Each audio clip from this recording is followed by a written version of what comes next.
पालघर में शिंदे गुट शिवसेना नेता अशोक धोड़ी ने सगे भाई ने उतरवाया मौत के घाट। लाश को गुजरात भिलाड़ में एक खदान से पुलिस ने बरामद किया। मुंबई से सटे पालघर जिले में शिवसेना शिंदे के डहाणू विधानसभा संगठक मामले में अशोक धोड़ी के केस सुलझाने में पालघर के जिले के पुलिस अधीक्षक बालासाहेब पाटिल की सुपरकॉप को बड़ी सफलता हाथ लगी है। शिवसेना नेता अशोक धोड़ी की लाश को गुजरात के भिलाड़ से बरामद किया है। आपको बता दें, इस केस में आखिरी अंजाम को पहुंचाने के लिए पालघर लोकल क्राइम व अलग अलग टीम रात दिन एक कर दिया था। 4 संदिग्धों को हिरासत में लेने के बाद एक कड़ी हाथ लगी।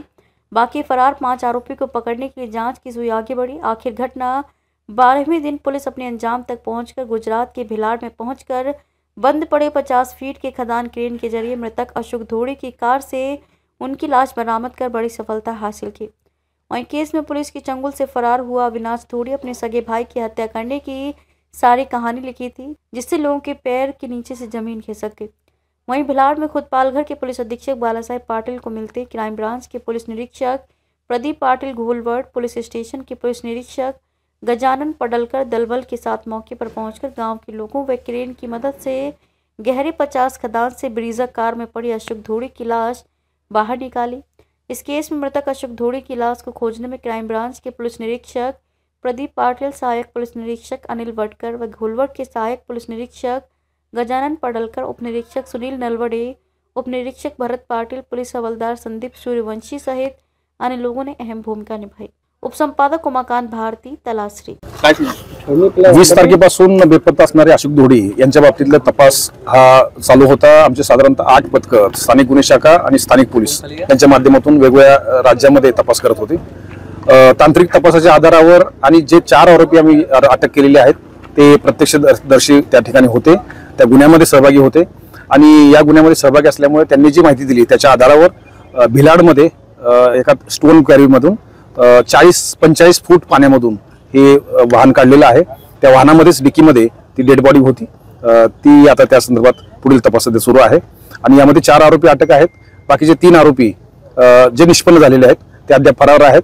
आणखी तपासामध्ये काही आरोपी निष्पन्न होऊ शकतात, त्या अनुषंगाने पुढचा तपास सुरू आहे। सर, कसा छडा लावला सर, कसा प्रकरणाचा छडा लावला?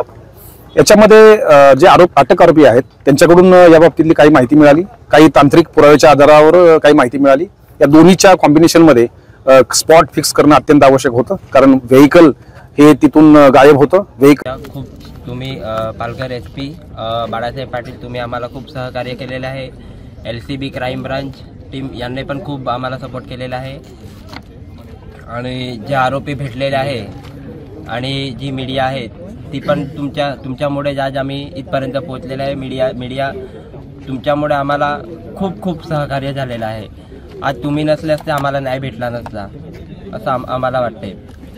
आणि जे बाकीचे आरोपी आहेत पकडलेले आहेत त्यांना जे माझ्या वडिलांचा जसा प्राण घेतलेला आहे तेवढा ते लोकांना टॉर्चर करायला पाहिजे, फॅमिली टॉर्चर त्यांना करा, कारण की हे वडिलांची माझी एवढी वाईट हे घेतले ना, प्राण घेतले, मला एवढं वाईट वाटायला लागले ना। आज मीडियाच्या समोर उभं राहायचं मला होत नाही।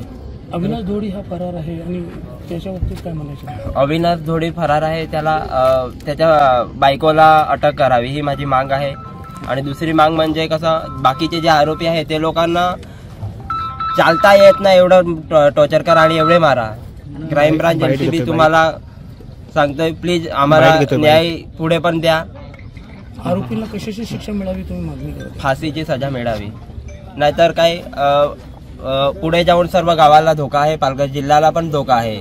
असे एवढे प्लॅनिंग न करणं म्हणजे खायची गोष्ट नाही। सर्व CCTV ते लोकांनी चुकवलेले आहेत।